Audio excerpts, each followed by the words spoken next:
right, good morning. Welcome, everyone.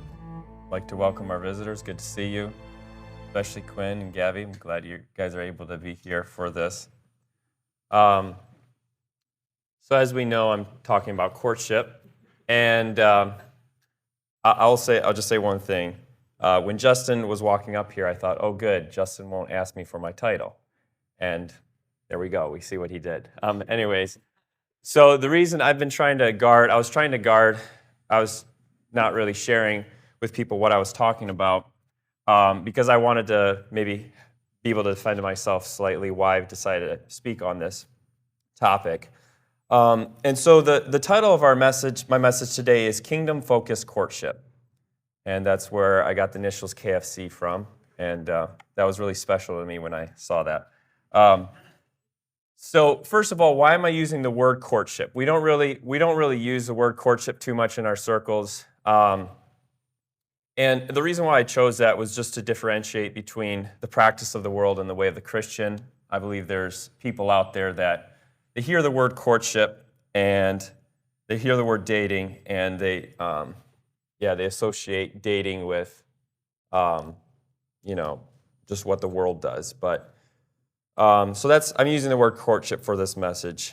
And so why I've chosen to talk about courtship, or at least, let me back up. So recently, in the last several months, I've been thinking about what gives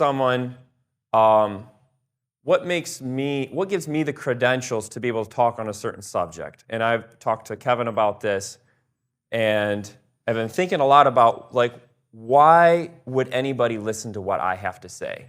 And then I've started thinking about, why would I listen to you, what you have to say? Just because someone's talking on a subject doesn't mean they're an expert on that subject. And so I've been thinking about this. When I talk about on a topic where I'm hearing other people talk,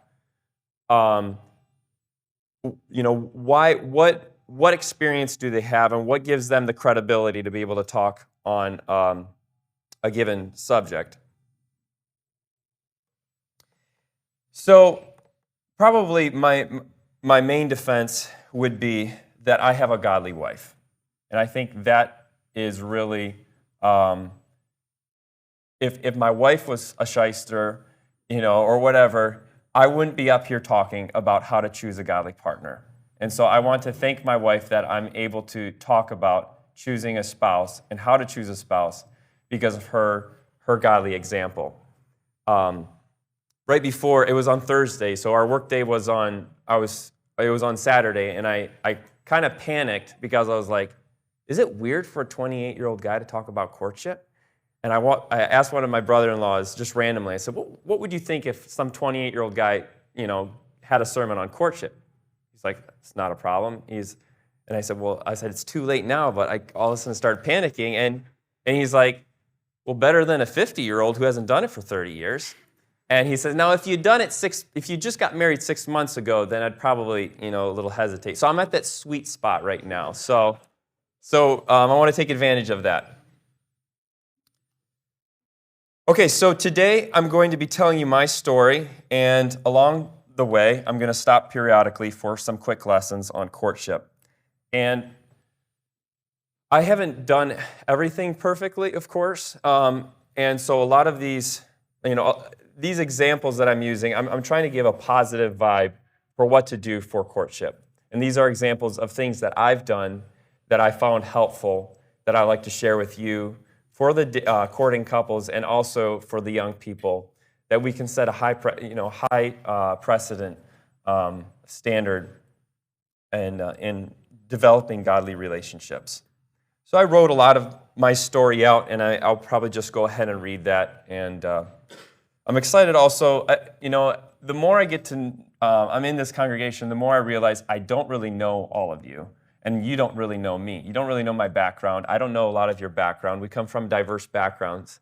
And so I'm excited to share a little bit more of my story, and maybe you can see a little bit more of the history of how God has brought me around. So here we go. When I first noticed Abigail, I had been living in southern Guatemala for about a year, and Abigail had been working in a health clinic in northern Guatemala for about 2 years.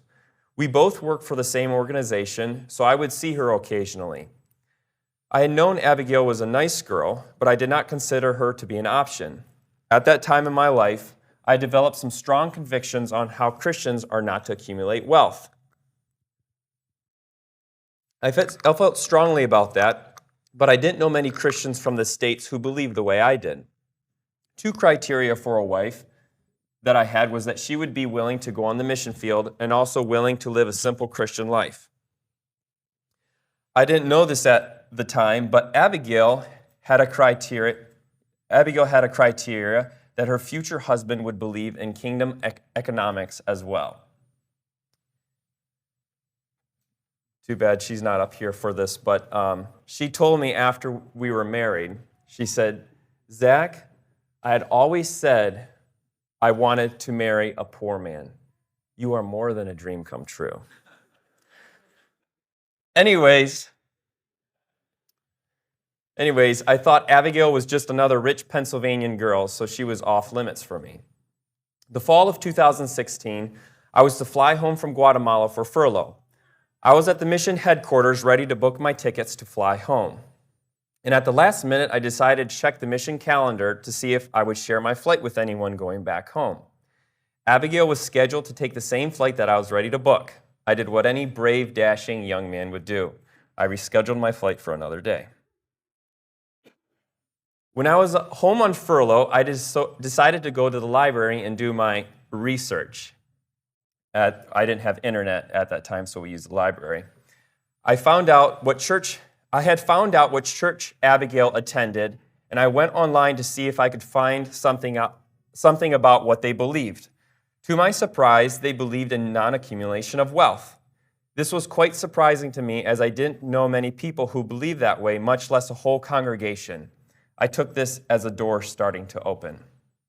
So point number 1 that I'd like to share with the young people: choose a spouse that shares a common vision.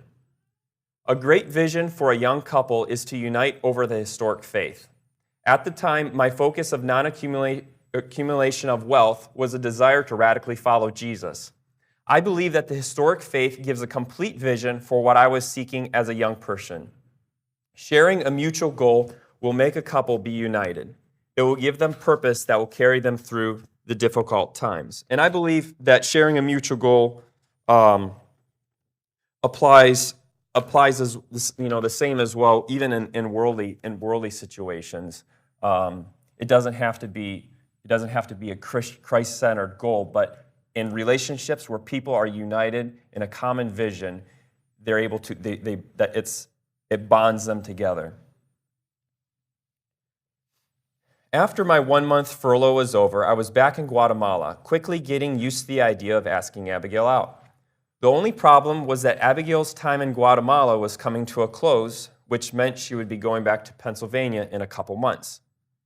She was living north of where I lived, 20 hours by bus with multiple connections. So it was a long journey. It would have been a long trip, and I didn't have a car, so it would have been very difficult for me to be there, and without a legitimate reason just to go up there. I started to feel a little panicked, thinking that if I would fail to get in contact with Abigail before she went back to the States, I would lose her forever once she set foot in Pennsylvania Mennonite country. I remember sitting in church, and a brother was preaching on surrendering things on the altar at Mount Moriah. Right there, I lifted Abigail up and laid her on the altar. I surrendered my right to be able to date Abigail or court Abigail, knowing that if it was God's will, I could get in contact with her before she left for the States. I still wasn't sure this was what I was supposed to do, but I didn't want to miss an opportunity. So point number 2, surrender your will to God before you pursue a relationship.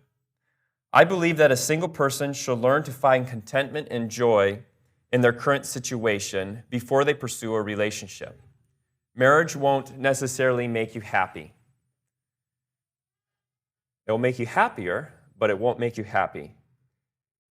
So you need to learn to be content and surrender to the will of God before marriage. I should say a good marriage will make you happier. Soon after that incident of surrender, my friend and I were invited to have a Thanksgiving meal with the clinic girls, the girls that, it was Abigail and her coworkers, at their house. As I mentioned, it was quite a hike from where I lived, but the opportunity was greater. During that visit, I found out that the clinic girls would be spending Christmas at mission headquarters. They were then going back home to the States after the New Year. So I conveniently made plans to spend Christmas there as well. In other words, the thing I was scared of was not having opportunity. God had given me plenty of opportunities to be able to get in contact with Abigail. Over Christmas, I was finally able to privately ask Abigail for her email address, which turned out to be pointless because I didn't think about it till afterwards how weird it would be to email her and say, hey, can I talk to your dad? And so I ended up never even emailing her, but at least I had her email address that I wouldn't lose her. Anyways, the whole situation ended with Abigail telling her cousin Lauren, I don't know what's up with Zach, but he's acting really weird. I found that out after we were married. So after she had gone back, so a couple months passed, and in April 2017, I was given permission to go back to the States for a month. I had been sick for several months and wasn't much of a help in Guatemala during that time. My Guatemalan doctor couldn't figure out what I had, and the week I was to fly home, my doctor became convinced that I had Lyme's. So he ended up ordering a Lyme's test. We got the Lyme's test done, and then he started me on a round of antibiotics even before we got the test back because he was so convinced. And so I didn't get the positive test results until I was back in the States. But by the time I was boarding the plane, I was feeling much better physically. Mentally, though, I was in rough shape. And this was another reason why I felt like I needed to go back to the States to see if I could find some help. And I've shared my story of anxiety on another message, but this is where this story overlaps. I was going through some really, really difficult anxiety attacks. So by this time, my parents were aware that I was interested in Abigail. And after asking me about it, I told them that these things needed to be resolved before I could pursue a relationship with her. And these were real issues that I felt were like a big hurdle to overcome. And the first one was God would have to heal me from my illness, my mental. I was so debilitated from my struggle that I knew I would never be able to be strong enough mentally, or I knew that at that time I was not strong enough mentally to be able to consider marriage. And by far I knew this would be my biggest hurdle to overcome. And the other thing I said was I would have to know that I would have a job where I could come back and make enough money to support a family or save for marriage. And at this time, Michigan was home, so there was really few job opportunities. And you could say, well, maybe that was lack of faith. Maybe it was, maybe it wasn't. But this is what I said. Also, I told my parents that before I would ask her out, I would have to meet her parents. I had no context for Abigail as we had met in Guatemala, and I wanted to see her home environment. And the last one was I said I would have to visit her church. And I told them I wasn't going to randomly show up at her church, drive from Michigan and show up at her church, but I would have to visit her church. And I said, I don't know how that's going to happen, but this is what I feel needs to happen. And just in my defense, we were, in the Anabaptist world, she was on one end of the spectrum and I was on the completely opposite end. And it was a really big, it was a really big jump to consider. Just the differences seemed overwhelming, and that's why I felt like I really wanted to see, what was her home life like and where she grew up and all that. So point number 3, beware of a situational crush. So, and especially I hope the young people here in our congregation can understand what I'm trying to share, because we travel around, we go different places, and especially if you meet someone in another country. And I have no problem, absolutely, with cross-cultural marriages. I believe there's hurdles, as in any marriage, you need to overcome in a cross-cultural marriage. But I don't have any problem with cross-cultural marriages. But what I want to caution our youth with is, if you are on a missions trip and let's say you meet a potential candidate, since you're having a great time, your judgment can be obscured. What can happen is you go and you fall in love with the culture and the people. You may meet someone, and since you have already romanticized the country, this young person equates that with love. So a good test that I believe that if you're having a great time in another country, you meet someone, I think a good test would be to consider if you would take that person back to your hometown, and if she was a hometown girl, would it still be exciting, and would it still be something you'd want to pursue? So when I met Abigail, where she was living at, I'll just give you a little bit of a background. Where she was living at, the church building had a thatched roof. Where the missionaries lived, there was a thatched roof. It was right on the river. You'd fire up the boat. You'd go down the river.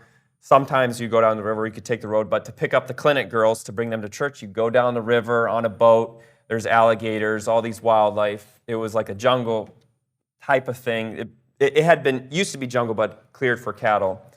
So it was pretty romantic, right? And I met her in that situation, and so I guess that's what I'm saying is the danger of the situation.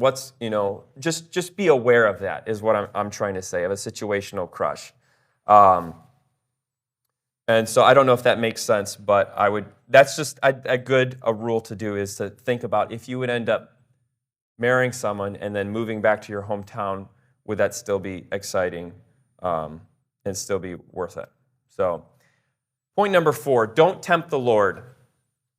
So one thing I would advise young people, and I would advise anybody, that not to lay out the fleece before the Lord. And people use this terminology, laying out the fleece before the Lord. There's no really New Testament precedent for this. And what this is just, and when I think of when people lay out the fleece before the Lord, it's just some arbitrary sign that you make up that you just maybe hope happens to confirm what you want to do. And pulling the petals off of a daisy isn't the best idea to determine whether she loves you. It's not the best strategy. So, but in my situation, these were real hurdles that I felt like I needed to overcome. So I don't consider this to be like I wasn't asking God for a sign. I was more saying these are some things that I need to work through. But I would not advise anybody to lay out the fleece before the Lord to determine who you will marry. It's just it's not worth it. So these obstacles seemed insurmountable, but God quickly resolved each of the issues one by one soon after. So it was either the next day or the day after the conversation I had with my parents. The guy I worked for over furlough, and also before I left for Guatemala, I don't know why he called me up, but he decided to call me up and tell me he wanted to pay me, give me a $3 an hour raise. So I felt like that was definitely a move in the right direction with having a better job. Also, I planned a road trip to visit some friends and mission board members in Pennsylvania. And what I had told my parents is, I said, I want to meet her parents. I want to see her church. I said, I don't know how this is going to happen, but I'm going to put myself down in Pennsylvania, and we'll see what happens. I said, I'll go down there, and I'll at least be available if something works out. And so I planned a trip to Pennsylvania, and on the way, My first stop was in Ohio to meet with Stan Newswanger. And as I shared in my previous message on anxiety, that's where I made my breakthrough with anxiety, was with that meeting with him. And that was incredible when that happened. It was an incredible feeling to be able to be free from that and find the truth to my anxiety issues. So that was the second thing that was resolved. So after swinging down to Harper's Ferry to visit a friend, I was on my way to visit another friend in St. Thomas. Initially, I was going to go to church with him at St. Thomas Christian Fellowship, but he texted me and said, "Hey, sorry, but our church is canceled at St. Thomas. Unfortunately, we're going to have to go to Shippensburg because of their Bible school." And Shippensburg Christian Fellowship is where Abigail was going to church at the time. And I was like, "No problem." And anyways, so I was like, "Okay, this is working out. I can go to her church." I wasn't expecting I was going to go to church with him, but their church was canceled, and we went to the service at Shippensburg instead. So during the fellowship meal that Sunday, randomly, Abigail's parents sat down next to me and my friend. My friend knew that I had served in Guatemala, and he introduced her parents to me. So that was we didn't talk much. I just said hi. Maybe a little bit of small conversation, but I was at least able to see them and be able to meet them, a little bit more context. And if you've ever been to the fellowship or the meal after the Shippensburg Bible School program, you can imagine the chances of me running into them were pretty slim. Lots of people there.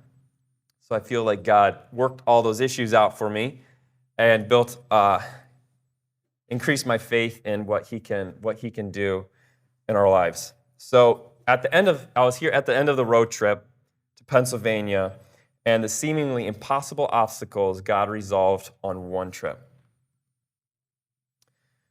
So point number 5, young men, don't be a chicken. And I'm not saying if you don't do this that you are a chicken, but I'm just saying this is something that I highly recommend, and that I believe that a great way to start a relationship off with a young lady is to talk with her father. And this may seem like an out-of-date practice, but I recommend it. If you don't know her father, try to get to know him.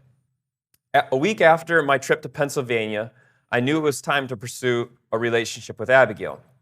I knew her dad owned a mechanic shop in Shippensburg, so I sent a letter to the family business addressed to him. And that's probably not the most stealthy move because it has to pass through the secretary and all that. So I stated in the letter that I was interested in Abigail and that I would like to meet him. The purpose of meeting with Abigail's father was to find out what Abigail's beliefs and her real Christian life was like. I wanted to know what his beliefs and convictions were, and if I could find out what his beliefs were, I would know at least what kind of home Abigail grew up in. Dallas agreed to meet with me over coffee. Hold on, notification here. So he agreed to meet with me over coffee. He told me we could meet for coffee at the butcher shop in Chambersburg. Now, love can make you do irrational things. And for me to meet my potential future father-in-law at a place called the butcher shop seemed pretty dangerous, but I took it like a man. I drove down.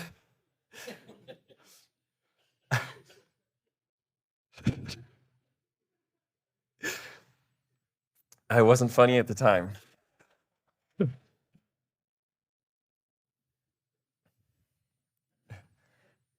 I drove down from Michigan to Chambersburg again, and this was only like a week and a half apart.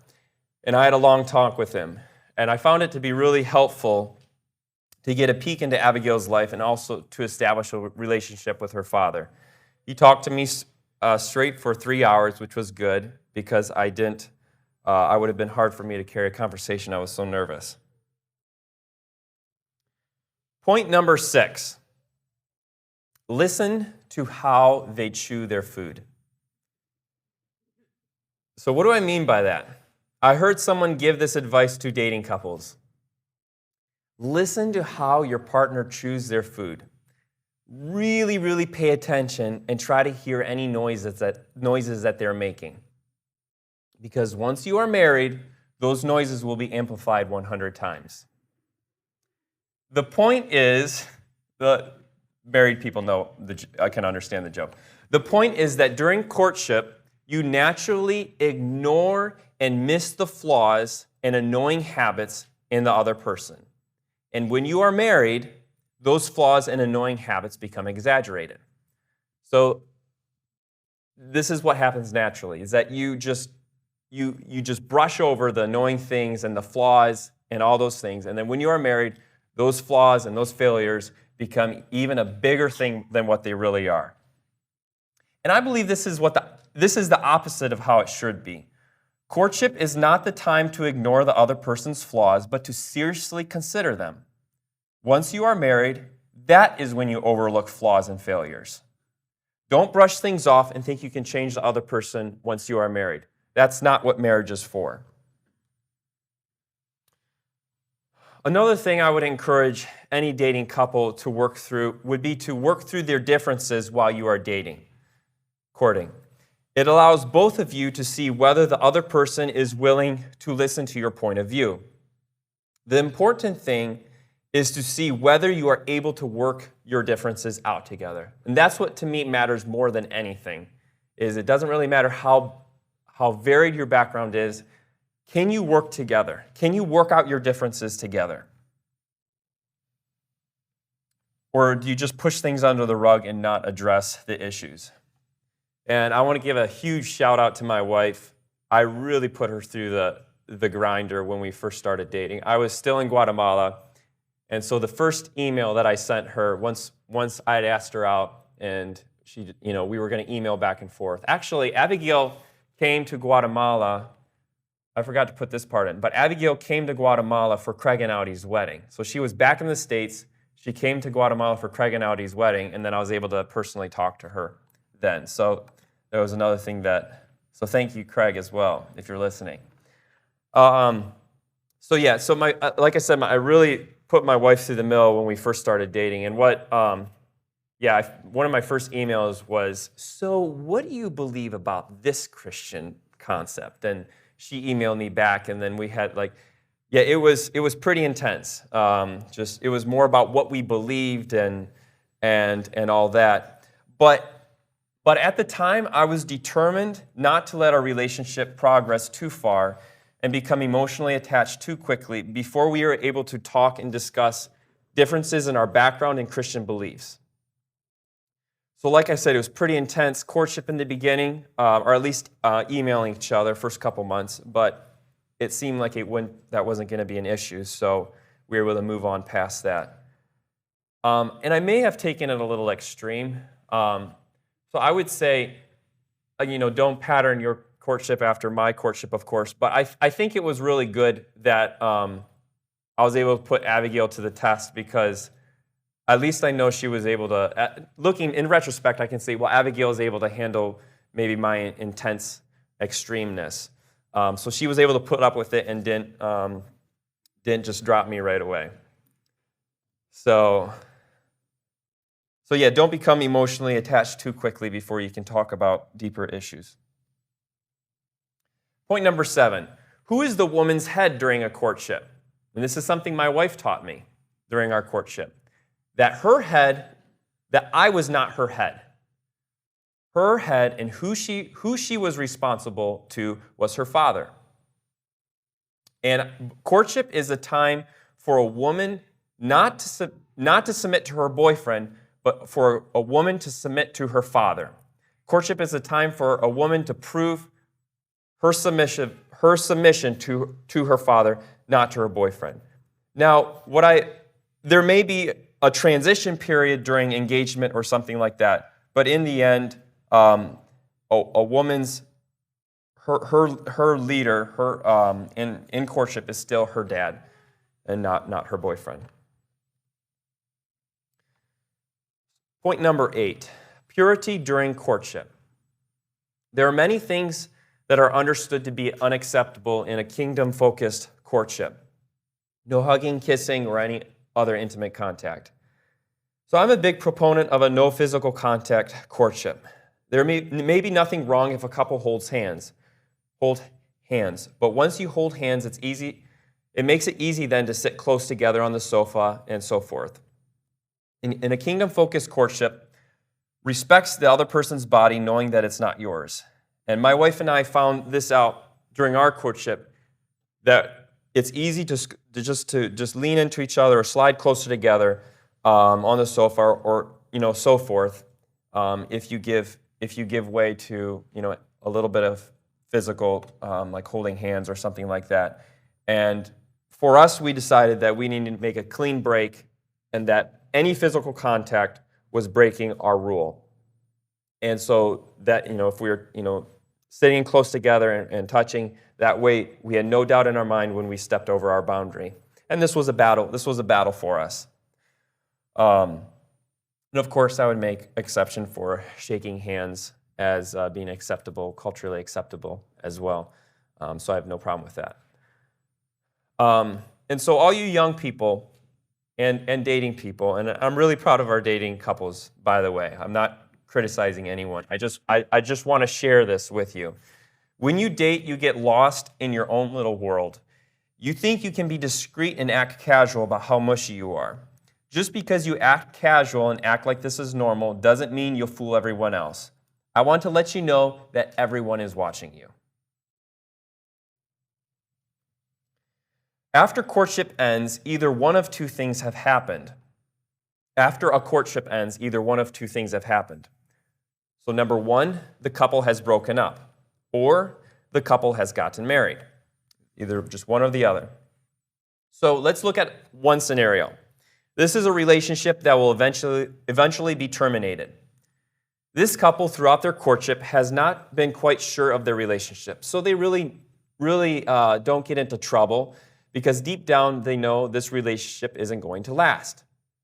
They might still hold hands or they sit really close together on the sofa, doing something like that. Eventually their relationship is dissolved. A couple years later, the young man's best friend marries this guy's ex-girlfriend. Although he didn't commit a sin, I would say this isn't preferring your brother, because your girlfriend or boyfriend is not yours yet. This is the second scenario. This couple is madly in love. They know they will get married, and they may even be engaged. So why wait until they are married? So one thing that happens when you defraud your partner is that same action can then make you feel guilty once you are married. Let's say a couple kisses before they are married. That is out of bounds in a kingdom-focused courtship. Guilt then can be associated with kissing. So after the couple is married and everything's above board, they can still have guilt and remorse afterwards. And another thing that I don't think people think about too often is that when you defraud your partner, you are teaching them how to commit adultery on you once you are married. And what do I mean by that? So I'm not saying that of course there's forgiveness for sin. Of course there's forgiveness if a couple does something that is out of bounds in their courtship. But once a pathway to sin has been opened, it's easier to go down that path again than if you had never gone down it in the first place. And in courtship, I think it's helpful to remember that people have always desired the very thing which they cannot have. And this is like the root of, that's what lust is wanting something that you cannot have. And this really has been the desire, the found where sin was established, is wanting something that you cannot have. Proverbs 9:13 through 18. A foolish woman is clamorous. She is simple and knoweth nothing. For she sitteth at the door of her house on a seat in the high places of the city, to call passengers who go right on their ways. Whoso is simple, let him turn in hither. And as for him that wanteth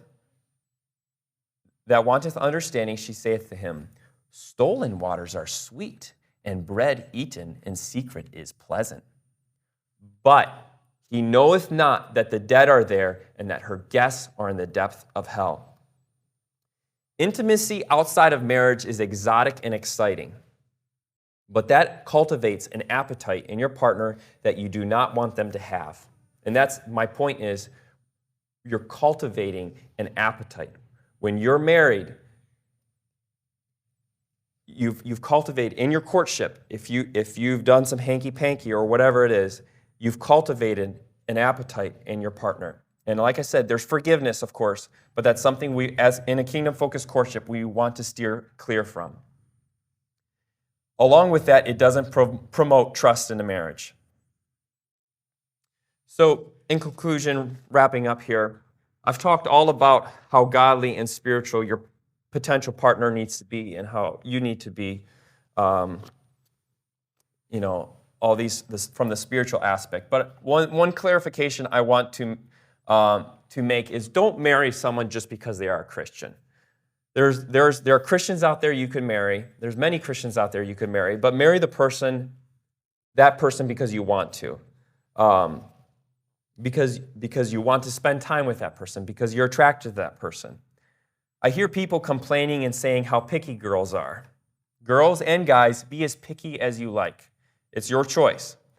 The only thing I would advise you and consider is the more picky you are before you start courting someone, the lower your chances of getting married will be. So that's pretty obvious. But I would say don't be hyper-spiritual to the point where you marry someone and you become a martyr by not marrying them because you love them, so on and so forth, but just because they're godly. I believe that a godly spouse should be a given for a Christian. That's just part of courtship. But I would advise everyone to marry someone that you love and also someone that you're willing to spend the rest of your life with. So hopefully that was discreet enough and not too mushy or anything like that. And hopefully I didn't make anybody feel too awkward. Everything good, Quinn?